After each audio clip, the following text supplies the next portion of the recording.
Chegamos a 10 rodadas no Campeonato Brasileiro. Dessa vez eu vou fazer um vídeo diferente aqui, né? Vamos testando, vocês vão inclusive me falando se vocês estão gostando ou não, dar dicas, enfim. Vou falar dessa 10ª rodada do Campeonato Brasileiro. Falta um jogo, na verdade, né? Tô gravando aqui já na madrugada, né? Depois do domingo. Ainda tem o Bragantino contra o Juventude na segunda. Mas o Flamengo venceu o Palmeiras, né? Jogo ali dos líderes, o Palmeiras continua na frente, o Palmeiras encostou e o Cruzeiro colou ali também na terceira colocação, venceu bem o Fortaleza fora de casa, né? Então tá tudo muito embolado ali em cima. Bora falar dessa 10ª rodada? Primeiro, óbvio, né? Já me falaram, tem que pedir, amigo, não adianta. YouTube tem que lembrar que a galera vê e não dá o joinha, curte aí o vídeo, ativa o sininho, se inscreve no canal, manda para os amigos, vai lá no WhatsApp e repassa esse vídeo, dá essa moral para quem tá conversando. Mas é isso, tem que gostar também. Se não gostar, aí você vai para outra, vai ver, não precisa dar o like não, é só se curtir o vídeo, então assiste aí. Vamos começar falando do Flamengo vencendo o Palmeiras no Allianz Parque, baita vitória, jogo amarrado, é verdade, tecnicamente eu acho que ficou devendo, não sei o que vocês acharam, acho que ficou devendo. Falando sobre as escalações do lado do Palmeiras, o Mike jogando na direita do ataque, né? Aí deixa um Veiga, tudo bem que ficou um tempo fora, voltando, Paulinho, um tempo fora de lesão, ainda se ajustando no banco, Veiga, né? Falei, Maurício para jogar o Mike no lateral direito no ataque. Respeito toda a história do Abel Ferreira, monstro, super vencedor da forma dele, mas sim, eu penso futebol diferente, eu não consigo entender tanto talento no banco para deixar o Mike ali na frente, né? E o Estevão acabou flutuando por dentro. Então foi um jogo difícil, né? Pro Palmeiras não conseguiu criar muito, né? O Rossi não trabalhou tanto, trabalhou no pênalti, claro, naquela bola que bateu na mão do Varela. Difícil saber se foi dentro ou não, mas eu fiquei com a impressão que estava dentro, mas como isso foi marcado em campo, o VAR não tinha uma imagem, não dava para mudar. Então, não bateu bem, né? O Piquerez, o Veiga, inclusive, poderia se estivesse em campo, né? O Estevão já tinha perdido 2 pênaltis recentes, então não bateu, mas o Piquerez foi lá e perdeu também. Incrível o Rossi, cara. 4 pênaltis seguidos defendidos, tá? Os últimos 4 pênaltis que o Flamengo sofreu, o Rossi defendeu. E aí tem gente que vai falar, o Gabigol fez o gol. Não foi no pênalti, foi no rebote. No pênalti o Rossi caiu e defendeu. 10 cobranças de pênaltis no Flamengo, o Rossi tem 4 defesas. Incrível, né? Vai aí se tornando um pegador de pênaltis com a camisa do Flamengo. Já tinha outros pênaltis defendidos, obviamente, antes na sua carreira, né? Boca Juniors, enfim. Falei da escalação do Palmeiras, falar um pouco da do Flamengo. Foi grande vitória. Inclusive lá no meu Instagram eu fiz um vídeo legal analisando, lá dá para usar as imagens, né? Taticamente, o lance do primeiro gol, que surge depois do pênalti no Arrascaeta. Flamengo muito bem organizado, ótimas ideias, Felipe Luiz, tem tudo para ser um baita técnico, mas eu não consigo aceitar o Pedro no banco. Desculpa, eu sei que tem muita gente defendendo, ainda mais quando ganha, é difícil falar isso aqui hoje, né? O cara ganhou do Palmeiras, mas eu acho que o rendimento do ataque ainda está abaixo. O time tem ótimas ideias, muito bem encaixado, sabe o que faz, principalmente saindo da pressão ali desde o Rossi.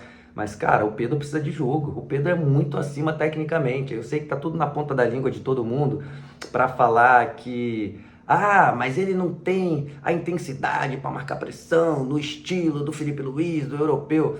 Amigo, o técnico serve para isso. Faz um outro estilo de jogo. Vai ter um estilo de jogo que pode jogar Michael, Bruno Henrique improvisado, Cebolinha errando muito, Luiz Araújo e o Pedro não encaixa. O problema deve estar no esquema de jogo. Desculpa, o Pedro não pode ser banco, o Pedro é muito acima da média, mas muito. Ali você vê quando ele entra com pouco tempo, o segundo gol, pega lá no comecinho da jogada, um lateral, ele dá o toque de primeira, de costas, e aí abre para o Wallace Young, claro, faz uma jogadaça, toque meio de calcanhar, de chaleira, depois recebe na frente, né, o Murilo tenta tocar, volta para ele, aí ele olha para um lado e dá aqui, na entrada do Ayrton Lucas, jogadaça do moleque da base, o Wallace Young, mais o mérito do Felipe Luiz, né? Trabalhou sub-17, trabalhou sub-20, está no profissional, tem facilidade, já conhece esses garotos. O Wallace Young, comentei o jogo do Felipe Luiz no sub-20, o Wallace Young já jogou na esquerda, de centroavante, de 10 na direita, joga em todas ali na frente, o Felipe Luiz conhece bem isso. Mas voltando, cara, o Pedro não pode ser banco, o Felipe Luiz precisa arrumar, e não é fácil, quer dizer, não é difícil, é fácil. Você tem o Pedro, aí de novo, né, vamos voltar para os argumentos. O Pedro não entrega a intensidade na pressão de bola que o Flamengo faz. Ok, justo. O Pedro entrega o domínio de bola, entrega inteligência, entrega finalização diferenciada, o pivô, ele entrega um monte de coisa. Bota na balança.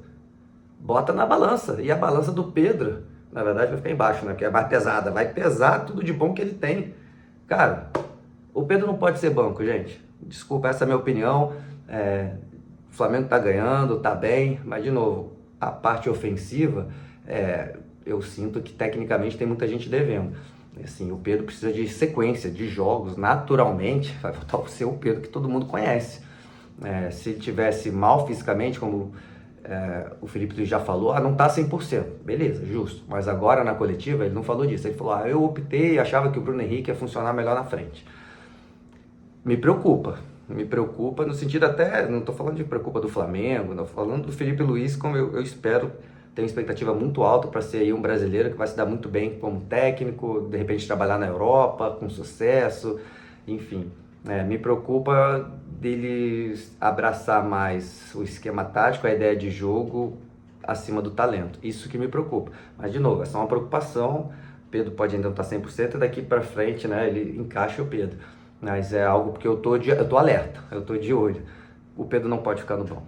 Essa é a minha opinião, eu sei que muita gente vai discordar, mas faz parte. Futebol é bom por causa disso, gente. Cada um pensa de um jeito, o Guardiola pensa de um jeito, o Klopp pensa de outro totalmente diferente e os dois são maravilhosos. Então é isso. Mas falando do jogo, já falei um pouquinho, né? Tecnicamente ficou abaixo. E aí o lance do pênalti, né? Sai lá do Rossi. Goleiro tem que dar chutão, sai lá do Rossi. O Flamengo fica pisando ali na bola, chamando, jogando a isca, vem marcar, vem marcar. O Palmeiras vai subir pressão com 4, 5 jogadores, usa o Rossi, consegue sair um passe do Danilo pela direita, né? Acho que o Flávio Lopes não fechou bem aquele corredorzinho ali, um passe sensacional pro Léo Ortiz e abre um clarão, né? O Luiz Araújo vem sozinho, faz uma grande jogada, né? O Gomes sai da linha para caçar lá no meio também e não podia fazer outra falta, porque ele já tinha tomado amarelo no primeiro tempo, uma falta do Bruno Henrique. Enfim, nessa jogadaça do Luiz Araújo, o Arrascaeta lá na frente, né?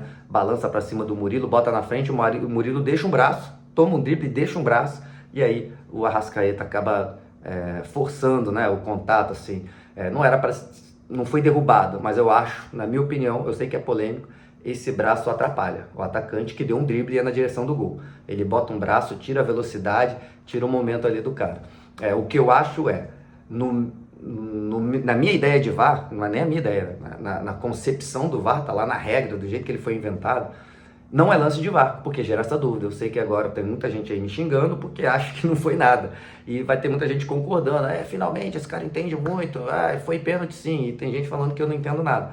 Então não é lance de VAR. Para mim, lance de VAR é só aquela certeza, mas assim, não vem sendo usado assim no Brasil, né? Então é isso que é o problema. Mas assim, se me perguntar se eu achei pênalti, apesar de ser um lance difícil, duvidoso, porque o Murilo toma o drible e não tenta ir na bola. Não é que ele tá disputando, aí bota um bracinho e o Arrascaeta se joga. Ele só bota um braço na frente para atrapalhar o cara que deu o come em cima dele. Mas enfim, lance difícil. E depois o Flamengo, o Arrascaeta bate, né? Vai muito bem. O Everton aponta, vai ali. E ele vira o pé, né? E o Everton não consegue nem pular, foi deslocado. E aí depois tem mais uma jogada de lateral, né? Sai muito gol de lateral. Eu posso até fazer um vídeo sobre isso. Tem saído muito gol de lateral. Não só aqueles longos dentro da área, mas tanto dessa forma, né? O Flamengo bateu um lateral rápido, o Pedro deu um toque por meio e abriu um clarão ali para a jogada do Alacian. Como também quando você tem um lateral defensivo, perde a bola e toma o gol, né? Porque geralmente é um momento do jogo, vou aproveitar e falar rapidinho aqui, né? O lateral é um momento do jogo que os times estão mais bagunçados, entre aspas. Não tá formada as linhas de defensiva certinho, 2 linhas de 4. Não, todo mundo vem para um lado e quando a bola tem um cabeceio, acontece algo meio caótico que os times não estão preparados para se defender, no sentido, não estão organizados, bonitinho, cada um em seu local, né? Então acaba saindo muito gol, porque pega esse momento que está um pouco bagunçado. Então foi um gol aí do Ayrton Lucas, que entrou até na parte da frente, né? O Flamengo mexeu bastante, o Varela chegou a jogar de lateral e o Ayrton Lucas fez o gol. Mas de novo, um jogo abaixo, né? Eu acho que o Palmeiras ficou devendo ofensivamente. Algumas vezes acaba acontecendo isso, dessa vez não conseguiu fazer o gol. Claro que o pênalti perdido pelo Piquerez fez toda a diferença. Vamos ver se o Abel, né, acha um jeito de botar o Paulinho ali por dentro, segundo atacante, encostando mais, assim, enfim. Eu acho que esse time contratou bem e tem jogadores para ter um futebol mais ofensivo, mais rico ali na frente. Mas, enfim, Palmeiras continua líder do campeonato. O Flamengo chegou na segunda colocação, tô vendo aqui a tabela. E o Cruzeiro na terceira, né? Baita vitória contra o Fortaleza. Tá muito mal o time do Vojvoda, é verdade. Mas o Cruzeiro, desde o primeiro tempo, jogando fora de casa no Castelão, amassando, ficou na frente o tempo todo. Não tinha o Matheus Pereira, que estava suspenso, o Gabigol foi titular. E jogando ali de 10, um segundo atacante, né, flutuando, tem características diferentes do Matheus Pereira, mas jogou o Caio Jorge na frente e o Gabigol ali por trás. E jogou muito bem, dando passes, achou o Marquinhos algumas vezes ali vindo do meio e participou dos 2 gols do Cruzeiro. O Cruzeiro de novo pressionando muito na frente, como eu disse, né, roubando várias bolas. E os gols saem assim, né? Tentando atacar, recupera a bola rápido e aí depois já está ali posicionado no ataque. O primeiro, um passe espetacular de 10 mesmo, de Matheus Pereira, de Ganso, de Arrascaeta, de Garro, de Alan Patrick, que ele dá de primeira, né, cara? O Lucas Romero acha ele ali, ele deu 2 passes ali, se desgarrando da zaga, né? Era o Kusevich que estava marcando, e aí ele só vira o corpo, né? Ele já gira o corpo e ele só dá aquela carimbada assim com o pé esquerdo e deixa o Caio Jorge na cara do gol, a fase espetacular do centroavante do Cruzeiro, mais um gol. E aí no segundo, de novo flutuando o Gabigol, né? Ele estava dentro da área, veio buscar, a bola vai na direita, ele chega perto, faz a tabela, e é um golaço do Lucas Silva, né? Mas se você for olhar aí o gol, prestar atenção, botei lá no meu Instagram também, tá? A análise desses 2 gols do Cruzeiro. O Gabigol, quando ele passa para receber uma possível devolução da tabela, ele puxa a marcação do Zé Wellison. E aí quando o Zé Wellison vai atrás do Gabigol, o Lucas Silva corta para dentro, tem um espaço enorme na área, e aí bate de canhota, né, na bochecha da rede, no pé da trave, um baita gol do Cruzeiro. De novo, o Gabigol participando dos 2, né, o Caio Jorge muito bem, é o time que está bem armado, dá para ver que está organizado quando ataca, está organizado no momento que perde a bola para já pressionar. Um dos gols também tem o Fabrício Bruno no início da jogada, se eu voltar lá antecipando no campo de ataque, né, o zagueiro para roubar a bola. Então um belo trabalho do Léo Jardim, com calma, recuperando os jogadores. O Cássio fez outra grande defesa, não foi aquele baita jogo, mas depois que estava 2-0 teve uma grande defesa dele também. Então o Cruzeiro entrando nos trilhos aos poucos. Vamos ver nos próximos jogos, né? Tem Palmeiras agora, inclusive na próxima rodada. Tem um jogo aí de Sul-Americana que não vale nada, que o Cruzeiro já está eliminado, mas vai enfrentar o Palmeiras, que está sem a dupla de zaga, tá? Murilo e Gustavo Gomes estão suspensos. O Vidalba também está suspenso pelo lado do Cruzeiro, enfim, vai ser um jogo muito importante que pode decidir, inclusive, liderança, né? Por exemplo, se o Cruzeiro vencer, pode passar o Palmeiras. Só ver onde vai ser o jogo, né? É isso mesmo, o Cruzeiro que joga em casa. Então vai ter esse jogo importante até pra gente saber, né? Desse momento realmente do Cruzeiro. Vamos ver se vai ser Matheus Pereira titular ou Gabigol. Eu tô curioso para ver. O Gabigol tem feito por merecer, trabalhou caladinho, esperou a vez dele para jogar e tá jogando bem. Ao contrário do Dudu, né? Que reclamou, chorou por causa de 2 joguinhos no banco, 3 joguinhos no banco, nem isso, e já foi pro rival. Qual outro jogo que teve importante? Eu vi o Santos também, né? Não dá pra ver todos os jogos, né, gente? Ainda mais agora gravando logo depois da rodada. Sport e Inter foi ao mesmo tempo de Palmeiras e Flamengo. Eu vi Palmeiras e Flamengo. Fazer escolhas. O Inter tava de reservas, né? Que tem jogo importante contra o Bahia. Quem ganhar passa pro mata-mata. E o Sport continua o único time sem vencer. E o Santos venceu fora de casa, vitória no Barradão. 1-0, Brazão pegando muito. De novo, o Brazão pegando bem. Guilherme volta a fazer gol, né? Sai-zica, o famoso sai-zica que os atacantes fazem, merecia fazer. Eu acho que ele não fez, né? Eu fiquei de olho na comemoração, ele não fez. Mas enfim, tinha perdido um gol incrível logo antes, né? Saiu na cara do gol e botou por cima, saiu muito livre, mas depois numa bela testada fez o gol depois do cruzamento do garoto da base, do Souza.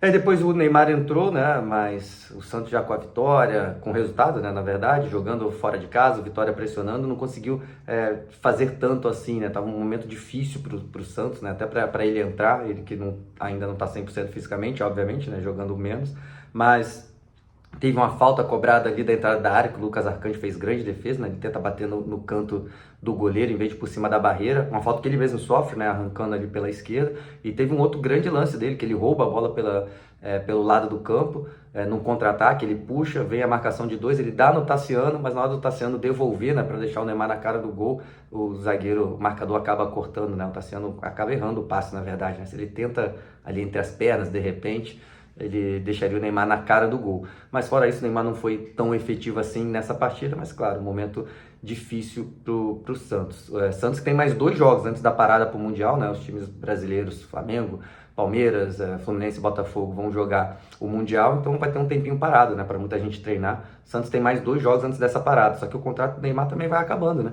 Então vamos ver se o Neymar vai renovar. O Santos com certeza precisa muito para sair dessa situação. Continua na zona de rebaixamento, mas já vislumbra, né? É possível sair na próxima rodada se vencer. E lembrando dessa parada, né? Além da janela, voltando a falar do Cruzeiro um pouquinho para finalizar esse vídeo, além da janela que o Cruzeiro pode se reforçar, não tem mais o salário do Dudu, tudo bem que pagou uma multa, mas enfim, pode se reforçar, tem dinheiro para isso. O Cruzeiro vai ficar parado treinando, né? Enquanto esses times ali da frente, caso de Palmeiras e Flamengo que estão ali no topo da tabela, vão estar no Mundial, né? Então pode descansar um pouquinho mais, treinar mais, enfim, de repente uma janela pode ajudar, claro que pode ajudar todos os outros times também, mas o Cruzeiro de repente vem forte para sonhar, quem sabe, na briga pelo título do Campeonato Brasileiro.